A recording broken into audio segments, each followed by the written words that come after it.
Baik, Assalamualaikum warahmatullahi wabarakatuh. Saya Dimas Pratama Yusuf dari Lokal 4 Broadcasting C akan menjelaskan sedikit tentang medium teori atau teori media dalam komunikasi massa.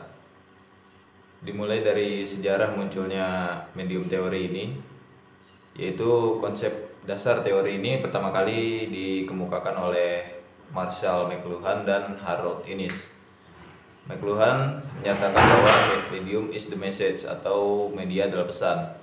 Pernyataan ini menekankan pada bagaimana media komunikasi berbeda dalam terminologi isi, tetapi juga pada bagaimana mereka dibangun dan disalurkan melalui pikiran dan rasa. Ide McLuhan yang paling terkenal adalah saluran sebagai kekuatan dominan yang harus dipahami dan mengetahui bagaimana media mempengaruhi masyarakat dan budaya. Selain itu, bagi McLuhan dan Innis, media adalah perpanjangan dari pikiran manusia, sehingga kepentingan utama dari periode sejarah manapun ditentukan oleh media dominan yang digunakan. Dengan kata lain, apa yang terjadi dan apa yang mungkin berpengaruh dalam periode sejarah ditentukan oleh media. Selanjutnya yaitu mengenai pengertian dari medium teori.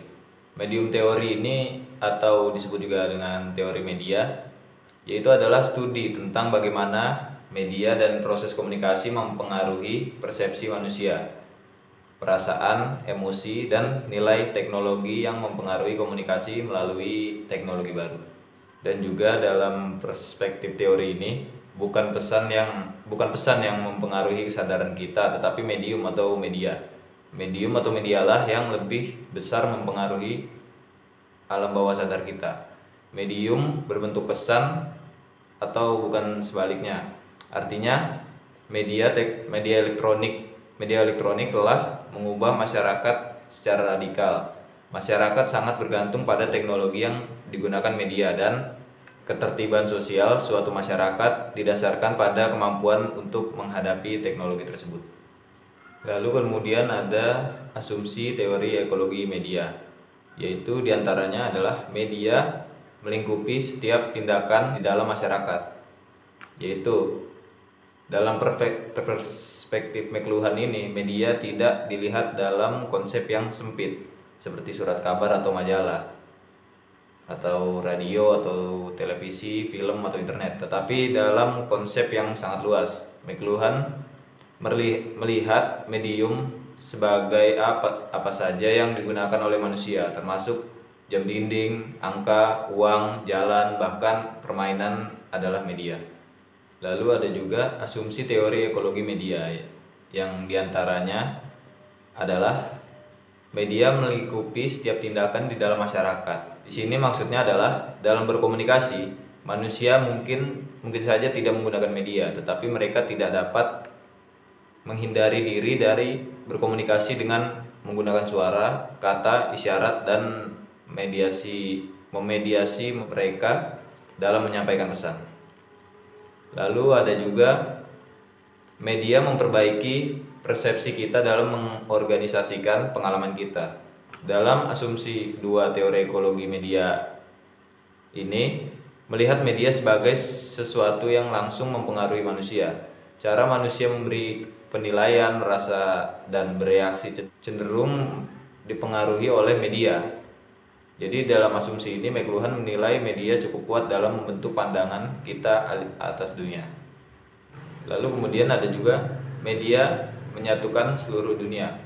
Di dalam asumsi ketiga teori ekologi media menyatakan bahwa setiap peristiwa atau hal yang dilakukan di belahan dunia lain dapat diketahui atau menjalar ke belahan dunia lain.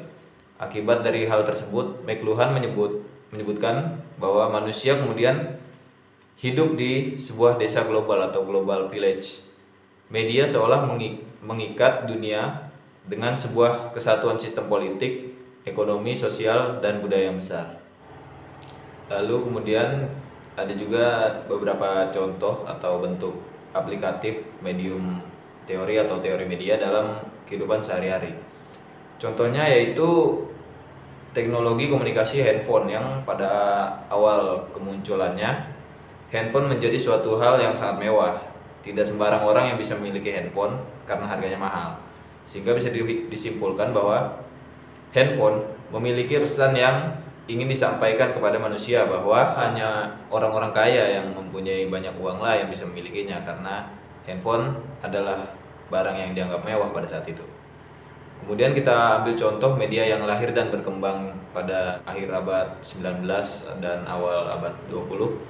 Surat kabar yang biasa disebut dengan penny press, dengan menawarkan harga yang murah, seolah dia membawa pesan bahwa penny press ini merupakan media informasi yang bisa dijangkau oleh semua kalangan, baik kalangan atas, menengah maupun kalangan bawah. Baik, itu saja yang bisa saya sampaikan dalam menjelaskan tentang medium teori atau teori media.